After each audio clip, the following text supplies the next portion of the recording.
નમસ્કાર, હું છું ડૉક્ટર વિશાલ મકવાણા. સ્વાગત છે ફરી એક વખત ફિઝિકલ એજ્યુકેશન બાય બીડુ ચેનલની અંદર.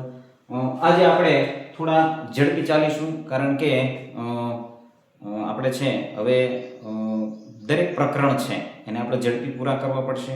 એનું કારણ એક એ પણ છે, કારણ કે જે ચેપ્ટર છે હવે ઝડપી સમજાશે, એટલે આપણે થોડા ઝડપી ચાલીશું જેથી કરી સિલેબસ છે એને કવર કરી લઈએ. એની સાથે સાથે ઘણી કોમેન્ટ આવે છે કે પદ્ધતિના જે 20 ગુણ છે એના પણ વિડીયો બનાવજો, તો એને છે આપણે છેલ્લે કવર કરીશું. આજે છે એ લંગડી ફાળકૂદ છે એની આપણે ચર્ચા કરવાના છીએ. લંગડી ફાળકૂદ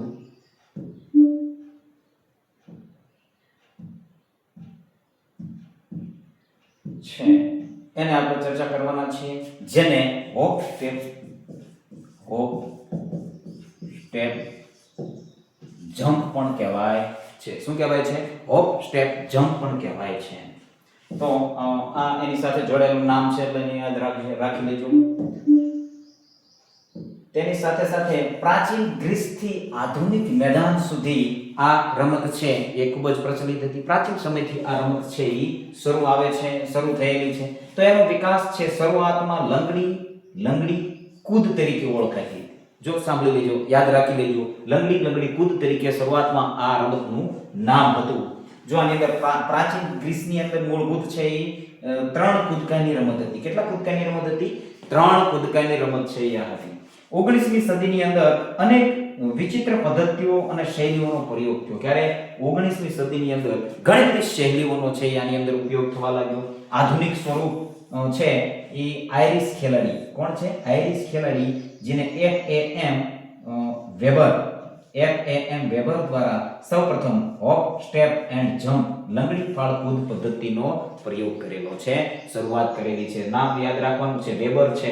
તો FAM વેબર દ્વારા ક્યાંના છે? તો આયરિશ ખેલાડી છે. તો આ તમારે યાદ રાખવાનું છે.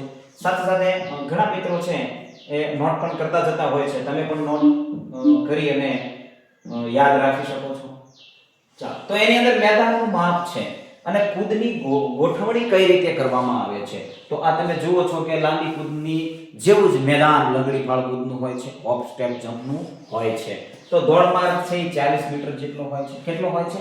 દોડ માર્ગ છે 40 મીટર જેટલો. લાંબી કૂદમાં કેટલો હતો? તો 45 મીટરનો દોડ માર્ગ રાખવામાં આવે છે. અહીંયા 40 મીટરનો દોડ માર્ગ રાખવામાં આવે છે. લેન્ડિંગ પીટ એટલે કે ખાડો છે 2.75 મીટર. આ અંતર છે 2.75 મીટરનું થવું જોઈએ. 3 મીટર અથવા તો 3 મીટર સુધીની પહોળાઈનો તમે રાખી શકો છો. 2.75 થી 3 મીટર સુધીનું અંતર છે તેનું રાખી શકો છો. તેની સાથે સાથે ટેક ઓફ બોર્ડ એટલે કે ઠેક પાટિયું જેને કહેવાય છે. તો આ છે એના 2 માપ હોય છે. બહેનો માટે અલગ હોય છે અને ભાઈઓ માટે અલગ હોય છે. તો એની પહેલા આ ઠેક પાટિયું છે લાંબી કૂદના ખાડામાં જેટલું ઠેક પાટિયાનું લાંબુ ને પહોળું ને ઊંડું ને જેટલું હોય છે એટલું આની અંદર હોય છે. 1.22 મીટર થી 1.22 મીટર એની આવી રીતે લંબાઈ હોય છે. 20 સેમી જેટલું આમ પહોળું હોય છે. 10 સેમી જેટલું અંદર ઊંડું હોય છે. ખ્યાલ આવે છે? લાંબી કૂદનું જે ઠેક પાટિયું છે 1 સેમ માં આની અંદર રહે છે. ફરક ક્યાં પડે છે? તો અહીંયા 13 મીટર અને 11 મીટર. આ યાદ રાખવાનું છે. 13 મીટર અને 13 મીટર છે. આ ખાડાથી 13 મીટર દૂર લાંબી કૂદનું જે આ ઠેક પાટિયું છે 13 મીટર દૂર રાખવામાં આવે છે ભાઈઓ માટે. કોના માટે? બહેનો માટે કેટલું હોય છે? તો 11 મીટર દૂર. આ માપ છે એને પણ યાદ રાખવાનું છે. ભાઈઓ માટે લંગડી ફાળકૂદમાં ઠેક પાટિયાનું અંતર કેટલું હોય છે, બહેનો માટે કેટલું હોય છે, આવા પ્રશ્નો પૂછાઈ શકતા હોય છે. તો એને ખાસ તમારે યાદ રાખવાનું છે. બીજું આમાં વધારે કંઈ છે નહીં. ચાલો, ત્યારબાદ હવે કૌશલ્ય આવે છે. ગતિ, કૌશલ્યનો સમન્વય. 4 મુખ્ય તબક્કાઓ છે જેની અંદર તમે જોઈ શકો છો. આ 1, આ 2, 3 અને 4 છે. લેન્ડિંગની ચોથું જે પગથિયું છે, તબક્કો છે એ કહી શકાય છે. તો પહેલું છે પેશકદમી. ઝડપ, સ્પીડ સાથે પેશકદમી કરવાની હોય છે. ત્યારબાદ છે લંગડી લેવાની હોય છે. જે પગે ઠેક લીધી છે એ જ પગ ફરીથી એ જ પગ આવવો જોઈએ, તો એ લંગડી લીધી કહેવાય છે એક પગ દ્વારા. અને ફાળ લેવાની છે. તો જે એક તમે જ્યારે ઠેક લ્યો છો, અહીંયા તમે આ પગે ઠેક લીધી છે, એક પગ અહીંયા આવે છે અને ત્યારબાદ લંગડી લેવા માટે જે મુક્ત પગ છે એને આપણે આગળ ફાળ લેવા માટે એને મૂકીએ છીએ અને ત્યારબાદ અહીંયા લેન્ડિંગ થાય છે. જેને કરીએ છીએ એને ખ્યાલ જ હશે, વધારે સમજાવવાની આની અંદર જરૂર પડશે નહીં. કૂદ જમ્પ લેવાનું છે અને છેલ્લે ઉતરણ કરવાનું છે, લેન્ડિંગ કરવાનું છે. તો આ 4 તબક્કાની અંદર આખી લંગડી ફાળ કૂદ છે એ થતી હોય છે. ચાલો ત્યારબાદ આગળ પેશકદમી છે. તો દરેક કૌશલ્ય છે ને આપણે થોડા સમજી લઈએ. તો પેશકદમી છે એ ગતિ, વેલોસિટી જેને કહેવાય છે, મહત્તમ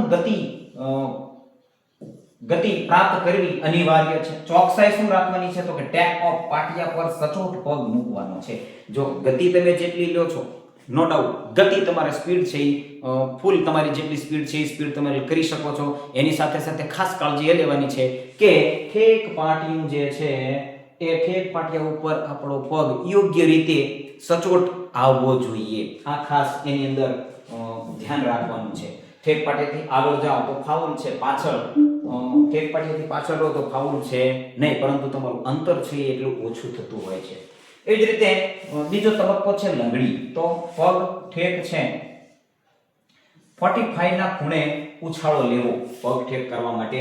ઉડ્ડયન છે એ હવામાં શરીરનું સંતુલન જાળવવા માટે એમાં જાળવવાનું છે, ઉડ્ડયન કરવું છે. ઉતરણની અંદર જે પગે ઠેક લીધી હોય તે જ પગ પર જમીન પર આવવું, ઘૂંટણમાંથી સહેજ વળીને, ઘૂંટણમાં સહેજ વાળવાનો છે પગ. જો અહીંયા તમને દેખાય છે. તો આવી રીતે ઘૂંટણમાંથી સહેજ પગ વાળી 45 ડિગ્રી એંગલે તમારે ઠેક લેવાની છે અને તરત પગ એનાય પગ જે પગે તમે ઠેક લીધી છે એનાય પગે લંગડી લેવા માટે એ પગ ફરીથી આવશે. ખ્યાલ આવે છે? તો આવી રીતે આખી લંગડી છે એ લેવામાં આવે છે. ત્યારબાદ થાળ આવે છે. શું આવે છે? લંગડી પછી શું આવે છે? થાળ આવે છે. તો ટ્રાન્ઝિશન છે એટલે કે લંગડી પૂરી થયા પછી તરત જ બીજા પગે લાંબુ ડગલું ભરવામાં આવે છે, જેને ફાળ કહેવામાં આવે છે. યાદ રાખજો. હવામાં ચાલ કરી શકો છો, વોક કરી શકો. હવામાં બંને પગે ચાલ કરી અને વચ્ચે મોટું અંતર રાખવું, જેથી હવામાં ચાલતા હોય તેવો આભાસ થશે. હવા ચાલ પદ્ધતિ કરતા હોય છે મિત્રો. તો ઉતરણ, ત્યારબાદ એની અંદર પણ ઉતરણ આવે છે. લંગડી લીધા સિવાયના બીજા પગ ઉપર ઉતરણ કરવાનું છે. હવે કયા પગ ઉપર ઉતરણ કરવાનું છે? બીજા પગ ઉપર. ઠેક જે પગે લીધી છે શરૂઆતની અંદર લાંબી લંગડી ફાળકૂદ કરવામાં આવે છે. તો શરૂઆતની અંદર જે પગે ઠેક લીધી છે એ જ પગે લંગડી લેવાની આવે છે. ત્યારબાદ ફાળ લેવાની છે. તો ફાળની અંદર શેના પગે ઉતરણ કરવાનું છે? જે પગ મુક્ત છે એટલે કે બીજા પગ દ્વારા, જેનો પગ છે એના દ્વારા લંગડી લીધી, ત્યારબાદ બીજો પગ ફાળ લેવા માટે લાંબુ ડગલું મૂકવાનું છે અને હવામાં હવા ચાલની પદ્ધતિ કરવાની છે, જેથી કરી મેક્સિમમ છે એની અંદર દૂર જઈ શકો છો. એર વોક જેને કહેવાય છે, એર વોક કરવાનું છે.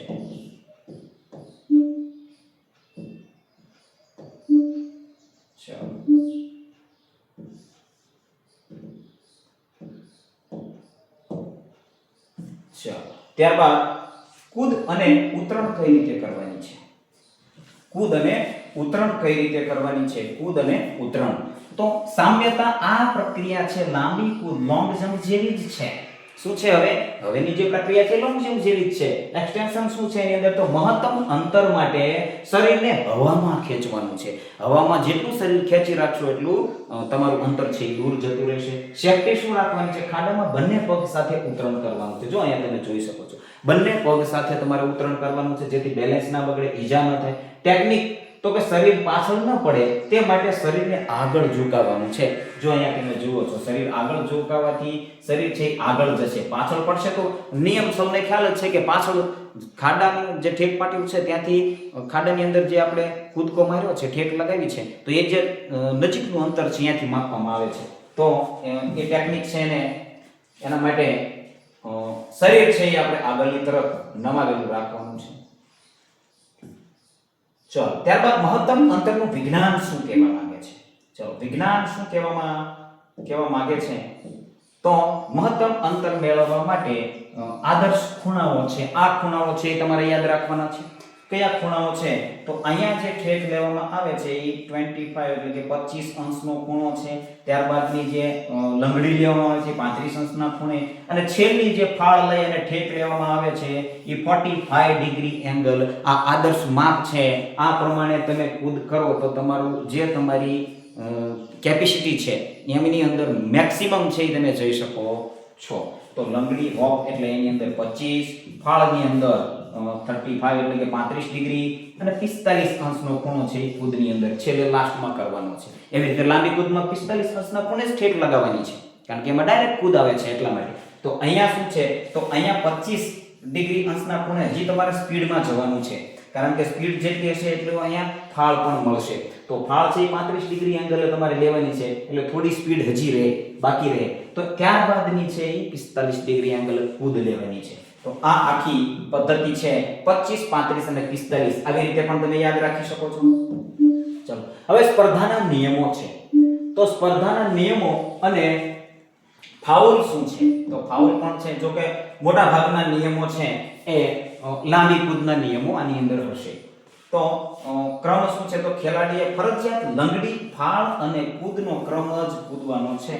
લંગડી લેવાની છે, પછી ફાળ કરવાની છે, છેલ્લે પાછી કૂદ કરવાની છે. આ ક્રમમાં કરવાનું છે. એનો ક્રમ છે એ આડો થવો જોઈએ નહીં. અંતર, તો આંતરરાષ્ટ્રીય સ્પર્ધામાં ટેકઓફ બોર્ડ પાટીઓ ખાડાથી ઓછામાં ઓછું 21 મીટર દૂર રાખવાની ભલામણ છે. આંતરરાષ્ટ્રીય કક્ષાની જે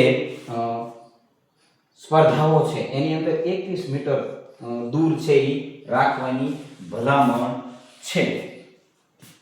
આ કદાચ ચેક કરવું પડશે. 21 મીટર આપણે જે છે એ 13 મીટર અને 11 મીટર છે એને ખાસ યાદ રાખવાનું છે. અહીંયા કદાચ મને ડાઉટ લાગે છે, છતાં કોઈને ખ્યાલ હોય ને આંકડો ચોક્કસ હોય 21 મીટર, તો તમે કોમેન્ટની અંદર જણાવી શકો છો. ચાલો, તો ફાઉલ શું છે, તો લંગડી મારતી વખતે જો બીજો પગ જમીન પર અડી જાય તો તે ફાઉલ છે. ખાસ યાદ રાખવાનું છે. લંગડી લેતા હોય, ફાળ લેતા હોય ત્યારે બીજો પગ જમીને અડકે એટલે ફાઉલ છે. ખ્યાલ આવે છે? ચાલો, આ સામાન્ય નિયમ છે જે સૌને ખ્યાલ હોવો જોઈએ. આવી જ રીતે બાકીના જે નિયમો છે કે ક્યાંથી અંતર માપવાનું છે, કઈ કઈ વચ્ચેનું અંતર માપવાનું છે, કેટલી ટ્રાય આપવાની છે, આ દરેક નિયમો છે લાંબી કૂદ પ્રમાણે હોય છે. તો આજના વિડીયોની અંદર બસ આટલું જ.